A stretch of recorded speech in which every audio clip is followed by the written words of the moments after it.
Let's go. Camaro. Tapos, kaya natin to ha. Uy! Angas.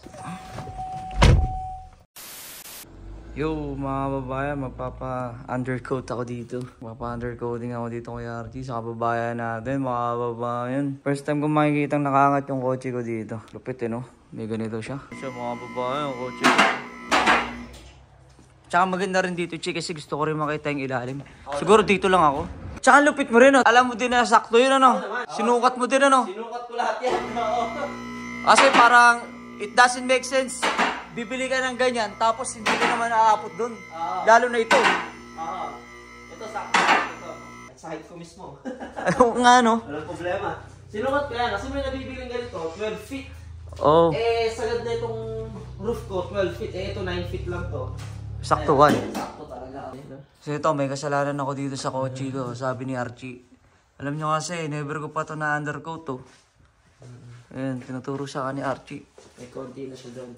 Alam mo, so far, okay pa naman siya. Alam mo, kaya isa sa reason ko kaya kita binisita eh. Kasi gusto ko makita rin yung ilalim ng kotse ko. Nice. Ayan. Kasi alam mo, everyday ko to na dinadrive. Tapos, laging tinitignan yung sa taas lang, yung performance niya. Pero sa ilalim, di ba? Napaka-importante niyan eh. So ayan o, medyo nangalawang na siya. Diba ayan o? Ano na. Gusto ko siyang mag-undercoat. Ayan o.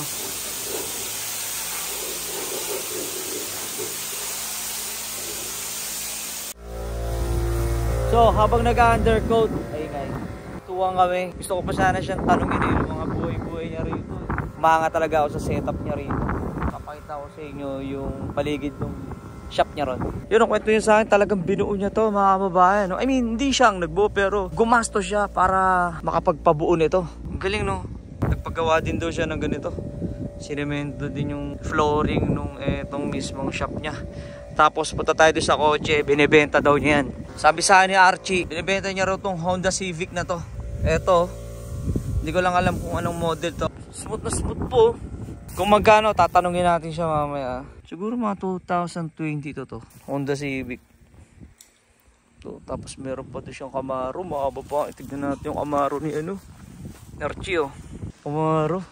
Karamin ko kaya yung susi ni Archie no? Tapos pasok tayo kung anong itsura ng Camaro. Kung ilan mo papasok ako kung anong itsura ng Camaro mo. First time ako makakasakay dyan. Ito na yung trabaho ni Archie. Ito, nakalagay niya na dito ng undercoating, oh, mga kababayan. Ready na to sa winter, Chi! Ready na sa winter yan. Ito. Kasi may kasabi ko kay Archie, may kasalanan ako dito, Chi. Ngayon ko lang siya napa-undercoat eh. Alam mo ba kung alam ko ba kinuha to? Kailan pa? 2019 pa to, Chi! 19! Ngayon ko lang siya Isang taon na ngayon lang na-sprayan na. Oo nga. So, ano ba mapapayo mo sa mga katulad ko, Chi? Dapat hindi At least yearly undercoating. Importante yun. Oo. Lalo pag brand new. Actually, pag brand new. Dapat i-undercoat mo na. Nung in-sprayan mo na, at least hindi pa man nag-spray yung kalawang. Na-sprayan na siya. Na-protektahan na siya. May protection na agad. Napagalitan ako ni Archie, mga kababayan. Ganun yung gawa namin sa trabaho, actually. Hindi, advice lang ng professional. Ni-spread lang. Pro yan, mga kababayan. So yan, ibababa na doon ni Archie yan. Pang snow na naman to. Kasi itong kotse ko to, hindi katulad ni Archie. Yun. Hindi katulad ni Archie. May mga ibang sasakyan to pang winter. So ito kasi, all year yung kotse ko. Ang pinapalitan ko lang dyan, yung gulong. Pero si Mrs. nagbabala kumuha ng kotse next year. Kapag nabayaran to, isang taon na lang to, Chi. Last na lang na. Isang taon na lang. Tapos kukuha na si Mrs. ng kotse niya. Tingin mo ba, ikaw, Chi? Anong kotse? Nag-work ako sa Honda. Alam mo, dyan talaga kami kukuha. Pero ano bang kotse na masasabi mo pang all year talaga? Sa PI winter. PI. Oh, yeah, sige, sa PI. Any SUV naman pero SUV, siguro, yes. syempre, Honda. Toyota, 100%. Toyota, Honda, SUV. Even Mazda's good too. So, talagang, hindi, SUV talaga. SUV dapat kasi all year. At ito yung product. Winter, Hindi naman wala bias. namang problema sa kotse, pero... Hindi naman bias si Archie, pero... Why not Honda, di ba? Actually, Chi, hindi naman sa pagkano ng kotse kotse ko kasi Chevy kotse ko. Si Mrs. gusto talaga ng Honda na SUV. Honda na SUV. Oh. So ngayon, pero Chi, dito naman sa side na to. Pero naman Chi, tanungin kita. Siyempre, maraming lumalabas ngayong mga electric car eh. Anong tingin mo sa... Tignan mo, gumingiwi. Same reaction sa akin. Electric car. Electric car o hybrid o talagang gas Hybrid, lang? okay lang hybrid. Okay Electric na. car, Oh, yun. I don't know about electric. May kakampi na ako sa hybrid. May kakampi na ako sa hybrid. Pero yung talagang electric car. Ang issue ng electric car, hindi kumbaga nilabas nila yung mga electric car pero hindi pulido. Chi, ano ba yan? In next few years may problema sila. Tingnan mo yung mga Any brand ba yan, Chi? actually any brand. Oh, so... And, alam, coming from someone na nag-work sa professional. auto industry. Ay, opinion lang to. Opinion lang naman. It's up to you kung tititake niyo yung opinion ni Archie, namin. No problem. Pero yun lang. Ayun lang ang masasabi. Opinion lang ni Archie yun. Hybrid, walang problema. Hybrid SUV na Honda, Chi. May kakampi na ako, mga kababayan. Kasi, ay talaga yung sabi ko kay Baby Loves eh. Hybrid na SUV. Tapos Honda gusto niya. So, abangan nyo next year. Nice. Tatapusin lang namin to. Civic doon. Yung Civic, titignan natin sa loob. Malay mo kasi, di ba? May makagusto, Chi. Hindi natin alam. 11K lang yun. 11K daw. Titignan natin loob. Tsaka syempre yung bodyworks nyo ginawa ni Archie doon. Doon muna ulit tayo sa labas kasi inistorbo natin si Archie dito eh. Sakay tayo sa Camaro, mga kababayan. Natapos na ni Archie yung undercoating doon. Matagal yung undercoating. Kwento ako ng kwento eh. Tapos, kaya natin to ha. Eh! Angas. So mga babae, ang loob ng Camaro na...